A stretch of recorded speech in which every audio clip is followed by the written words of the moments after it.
ప్రస్తుతం మనం వరంగల్ జిల్లా పర్వతగిరి మండలం చింతనేకొండ గ్రామంలో ఉన్నాం. ఈ గ్రామానికి చెందిన రైతులు కొంతమంది భూమిని వేస్ట్ చేసుకోకుండా అదనంగా లాభాలు గడించేటువంటి పంటలు సాగు చేస్తున్నారు. ప్రస్తుతం అయితే మనతో పాటు ఈ గ్రామానికి చెందినటువంటి రైతు ఆకుతోట కరుణాకర్ గారు ఉన్నారు. ఆయన తనకున్నటువంటి ఎకరం భూమిలో ఈ పసుపు పంట సాగు చేశాడు. బెడ్ విధానంలో సాగు చేయడం వల్ల కొంత భూమి మిగిలి ఉండడంతో ఆ ప్రాంతంలో ఈ యొక్క బీర తోటను సాగు చేసుకోవడం అనేటువంటిది జరుగుతుంది. దాని ద్వారా కూడా కొంత లాభాలు గడిస్తున్నానని చెబుతున్నాడు. నమస్కారం అండి కరుణాకర్ గారు. ఆ భూమిలో ఈ యొక్క బీర సాగు చేసి లాభాలు ఏ విధంగా గడిస్తున్నారు? బీర సాగు మధ్యలో బెడ్ల మధ్యలో సాళ్ళు ఉంటాయి.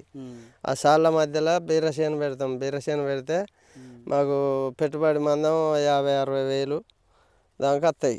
ఆ సాళ్ళ మధ్యలో సాళ్ళల్లో అంటే ఎకరం భూమిలో పసుపు పంటకి ఎంత వస్తుంది? ఈ అదనంగా ఈ పంటకి ఎంత వస్తుంది? దీనికి 60 వేలు దాకా వస్తాయి. ఏదో కేవలం ఒక బీరకే బీరకి ఎంత పెట్టుబడి అయింది?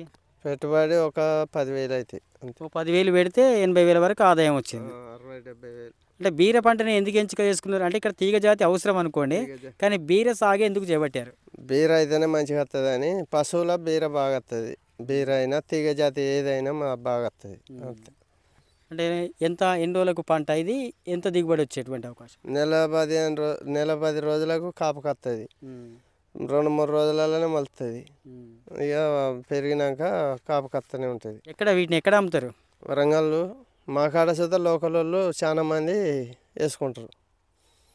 40-50 అట్లా ఒక కిలోకు. మార్కెట్లోనా బయటనా? బయట వేసుకుంటారు. మార్కెట్లో సుత అట్నే ఉంటుంది 40-50. ఏది మరి కాయలన్నీ కొంత తక్కువ అనిపిస్తానే కదా, ఎందుకు పంట మీద దృష్టి పెడతలేరా మీరు? దగ్గర పడ్డది. ఈ పంట దగ్గర పడ్డది ప్రస్తుతానికి అయితే. ఇప్పుడు నెల అవుతుంది. ఇప్పుడు మీరు వేసి ఈ సాగు చేసి ఒక నెల అయింది. ఈ నెలలో ఇప్పటికి ఎన్ని క్రాప్లు వచ్చింది? ఎన్నిసార్లు తెంపా మీరు? 8 సార్లు తెంపినాం. ఎంత పైసలు ఎట్లా వచ్చినాయి? పైసలు సుత 4,000. ఎందుకు మరి ఇక్కడ 4-5 వేల వరకు వచ్చింది. ఎందుకు మరి పసుపుని ఎందుకు ఎంపిక చేసుకున్నారు? పసుపు సాగు చేయాలని ఎందుకు అనిపించింది? పసుపు మేము ఎప్పుడైనా గతం నుంచి ఎప్పటికీ చేస్తాం. మంచి దిగుబడులు ఉన్నాయా? మంచిగానే ఉంటాయి. అంటే ఈ బీర సాగు చేస్తే రోజు చూసుకోవాలన్నా అప్పుడప్పుడు వచ్చినా సరిపోతుందా? రోజు అంటే ఇక ఒక రోజు వదిలిపెట్టి ఒక రోజు చూసుకోవాలి కంపల్సరీ. నీళ్ళు పారించుకోవాలి 2-3 రోజులకు ఒకసారి ఇట్లా. అంటే నీటి సౌకర్యం మంచిగా ఉన్నదా? నీటి సౌకర్యం ఫుల్ ఉన్నదని దీన్ని ఎంకరేజ్ చేస్తాం. అంటే డ్రిప్ విధానమా లేక పంటకు నీరు పారిస్తారా? ఈ బెడ్లకు డ్రిప్పే. మొత్తం ఈ బీరకు సార్లు నీళ్ళు పారించుడు. పసుపు మీద ఎంత వస్తుంది నీకు? పసుపు మీద నీరుడైతే 1,70,000 దాకా వచ్చింది. 8 నెలల పంట? 9 నెలలు. 9 నెలలు. బీర 4 నెలలు 3 నెలలే అసలు. అంటే ఇప్పుడు ఈ బీర సాగు ఇది అయిపోయిన తర్వాత మళ్ళీ తీసి మళ్ళీ ఇంకోటి వేస్తావా? వేయలేము ఇక. ఒకటేసారి ఇది వేసినాక ఇక పసుపు తవ్వుతానికి వస్తుంది. అంటే ఒక ఎకరం భూమిలో ఇది ఒక 1,70,000, ఇది ఒక 70,000. ఈ పెట్టుబడి ఎంత అయింది మరి? 1,70,000 పెట్టుబడి తీసేయాలా? దీనికి 60,000 దాకా వస్తుంది. సరే, ఈ 60,000 విత్తనాలు మనవి కాబట్టి 40-50 వేలు. అంటే మీరు ఈ పసుపుకు పెట్టేటువంటి పెట్టుబడిని ఈ బీర సాగుతోటి తీర్పేస్తాం అంతే మొత్తం మీద.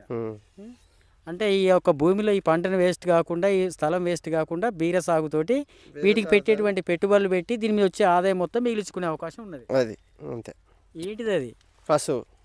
పశువు సాగు మిగులుతుంది. ఇదండి పరిస్థితి.